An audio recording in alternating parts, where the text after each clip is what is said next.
Hi, good evening. I just want to do a quick update, right, regarding one of a very interesting article that I have came across online.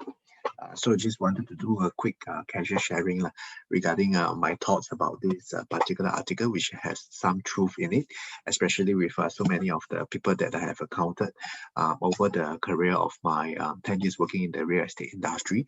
So without further ado, let me just quickly share this article that I chanced upon and some thoughts about what this is all about, yeah.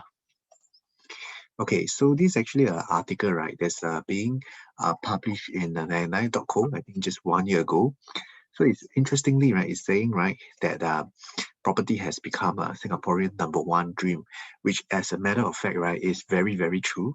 Is that a lot of people, right, they are actually, I would say, property crazy, lah, especially Singaporeans who are buying a lot of properties in today's market, which has some truth in it, because we have been very accustomed to the concept of buying a home instead of renting.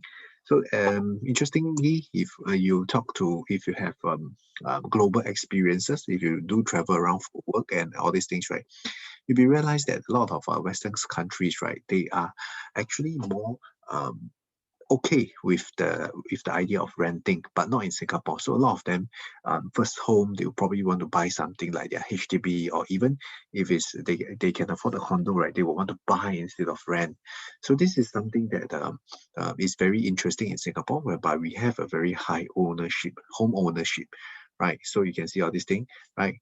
Mainly because of the previous generation mindset, we are trying to buy more properties in not buy more lah, but people just want to own their home where they stay. The tendency is that when you tell people you are renting your home, right, then they would uh, look at you in a very different mindset lah, right?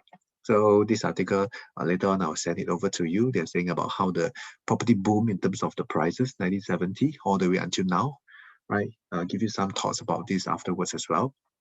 All right, so a lot of people has actually made a lot of money from real estate over the past 30, 40 years in this small country like ours.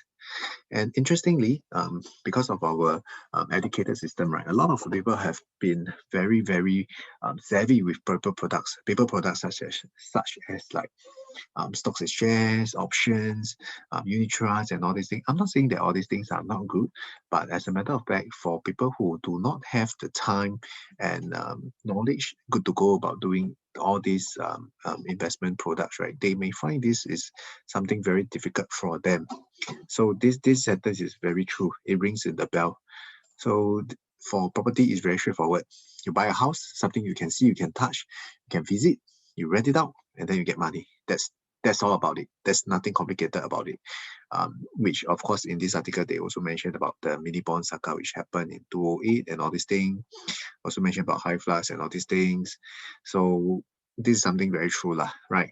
CPF money, right? Of course, CPF money, if there's some rules involved as well, if you're using CPF money to buy your house, which for now is still very flexible, because as comparison with foreigners or people who don't have a lot of CPF buying their house, right? People who work for a long period of time, I would classify them that they will have a lot of money in their CPF. I would say at least very close to six figure, right? At least when the husband and wife combine, easily we are talking about they can reaching six figure of in terms of their CPF money is not difficult. So you can use this CPF as part of the down payment and all these things, and even your money installment you can use CPF. So that's the reason why property investment or ownership is very, very high in Singapore, right? Then of course about this face value, right? Because today if you buy stocks and shares, you don't show off around opening your account to people saying that, hey, I have this amount of money in my account and all these things. So people don't get to see what kind of value you can. So sometimes you're telling people, oh, where do you stay? You say, oh, I'm staying in Orchard, or I'm staying in Atas place, I don't know. Then people will judge you differently. Some people do. That's what I come across. So there is indeed a face value of the portion in it when we are talking about buying property. But a lot of people has been asking me, if you compare paper product and physical product, which is actually better. Now, as a person myself who also do some paper investment trading on my own, Of course, if I were to be really very honest, talking about absolute percentage, right? Definitely, if you talk about um, buying stocks and shares, you will be able to get a higher percentage in terms of the rate of return as compared to property. But there are some things as a property owner, right? If you buy a property, there's two things that I will share to people as a point of comparison. Is that when you buy a property, you have more control. Meaning to say, you decide what kind of renovation you're doing it, you decide what kind of tenants you want to rent it out, you decide the price, you decide where the location of the property you buy. So there is a lot more sense of control when you are choosing a physical product or a physical property to buy into for investment or even for own stay. Whereas for investment into paper asset, yes, you can do your own fundamental analysis and technical analysis, but most of the time the big business decisions, right, are still left to the management who are running the company. Yeah. Same thing for REITs as well. So some people, they're using REITs as a comparison, right? So REITs also same thing. You are pretty much left to the management who is running the fund for you. Of course, when you have professionals managing it for you, there will be some fees involved, right? So the next thing that a big comparison between a paper product, right, paper assets, right, versus a physical assets, right, is that today, if let's say you are buying a home, if you're of a certain age or of a certain income, you can qualify for a loan, which is what we call a gearing, which is a leverage.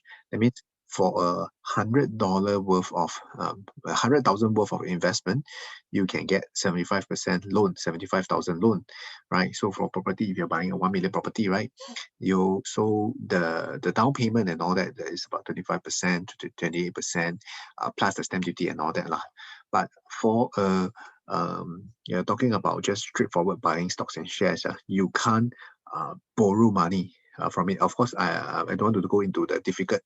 Some people will say that, oh, you can do short-term, what's that called, CFD and all these things. I don't want to go to the complicated part of the paper asset. I'm talking about pure buying stocks. You can't do leverage. So leverage in this current low interest environment, right?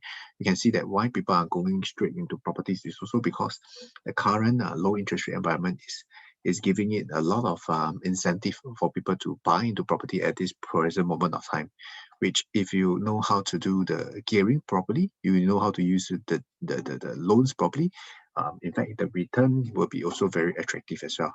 So this is just one quick sharing that I have for you today.